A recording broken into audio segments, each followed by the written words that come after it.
Bonjour, je suis Ingrid pour les drôles de dames du maternage et je suis aujourd'hui avec Michel Audin.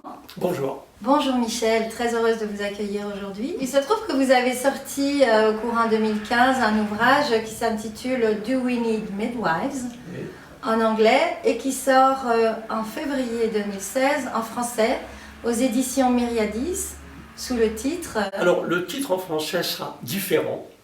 Le point important dans ce titre, c'est le point d'interrogation. C'est un livre fait de points d'interrogation. Et on peut se demander comment commencer, quelle est la question primordiale. Alors en anglais, comme vous l'avez dit, le titre voulait dire « Avons-nous besoin de sage-femme ?» Mais pour le public français, dans le cas particulier, on a pensé élargir le sujet. Et le titre sera « L'humanité survivra-t-elle à la médecine ?» Carrément.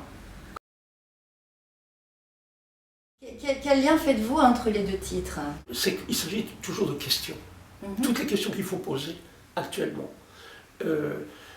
Avons-nous besoin de sages-femmes? Il est évident que si l'on observe les courbes d'utilisation de pharmacologie pendant l'accouchement, de césarienne pendant l'accouchement, les taux de césarienne, depuis le milieu du XXe siècle, ça grimpe, ça grimpe, ça grimpe. Si on continue, toute l'humanité va naître par césarienne. Aurons-nous besoin de sages-femmes? Il faut poser la question. C'est une façon de poser la question. Mais c'est une question qui est associée à beaucoup d'autres, beaucoup de questions relatives à la médecine de reproduction. Et l'un des effets de la médecine de reproduction en général, et de l'obstétrique en particulier, c'est de neutraliser les lois de la sélection naturelle. Ce sont des lois aussi vieilles que la vie, 4 milliards d'années, ce sont des lois fondamentales de la vie. Tout le monde a entendu parler de la loi de la sélection naturelle. Et il se trouve qu'aujourd'hui, la médecine est en mesure de neutraliser ces lois. Une femme, par exemple, qui accouche très facilement, aujourd'hui, elle a le même nombre d'enfants, à peu près, qu'une femme qui ne peut pas accoucher par elle-même. L'une aura recours aux césariennes, l'autre aura recours à la contraception quand elle aura ses 2 enfants, par exemple. On a neutralisé les lois de la sélection naturelle. On peut dire la même chose pour toute la médecine de reproduction. Une personne très fertile aujourd'hui, finalement, n'a pas plus d'enfants qu'une personne qui n'est guère fertile. Dans un cas, on peut s'adresser à la médecine avec des méthodes, par exemple, de conception médicalement assistée. Et puis, dans une personne très fertile, a recours à la contraception. Donc voilà, on a neutralisé les lois de la sélection naturelle pour la première fois après 4 milliards d'histoires de la vie. Théoriquement, si on continue de la même façon, il y a une question qui s'impose. Pendant combien de temps, l'humanité pourra-t-elle survivre après la neutralisation de telles lois? C'est une autre question. Eh bien, ce livre est fait de questions. Et vous parlez dans votre livre d'un effet dysgénique de la médecine.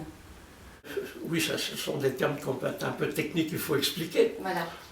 Alors, il est certain que la médecine peut avoir un effet eugénique, c'est-à-dire qu'on peut sélectionner encore la descendance, mais en réalité, lorsqu'on parle de la neutralisation des lois de la sélection naturelle, et c'est ça le plus important sans doute lorsqu'on pense à long terme, l'effet est dysgénique, c'est-à-dire on doit s'attendre plutôt à une augmentation des conditions pathologiques transmises de génération en génération, à une perturbation de certaines fonctions physiologiques, comme toutes les fonctions de reproduction, la capacité d'accoucher, la capacité de procréer, de féconder, etc. Donc la médecine a à la fois un effet dysgénique et un effet eugénique. Mais ce qui domine quand on pense à long terme, et lorsqu'on est réaliste, c'est l'effet dysgénique, c'est la neutralisation des lois de la sélection naturelle.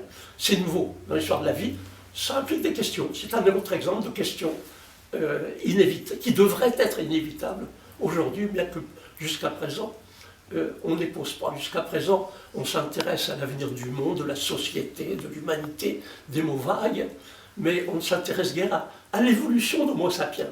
On ne pense pas comme les biologistes, on ne pense pas que notre espèce évolue, et en grande partie du fait de la médecine. Donc tout ça, ça implique une foule de questions. Quelles questions prendre au départ? En langue anglaise, j'ai choisi comme point de départ, pour des raisons locales, parce qu'il y a beaucoup de sages-femmes en Grande-Bretagne, elles sont bien connues, avons-nous besoin de sages-femmes? Un titre qui n'est pas utile aux États-Unis, par exemple. Et puis en France, il m'a semblé que ce qui convenait peut-être, c'était plutôt un sujet encore plus vaste, élargi. L'humanité survivra-t-elle à la médecine? On a des raisons de poser cette question. Donc voilà un peu où nous en sommes. L'important, c'est que ce sont les points d'interrogation. Merci, Michel Audin. Merci.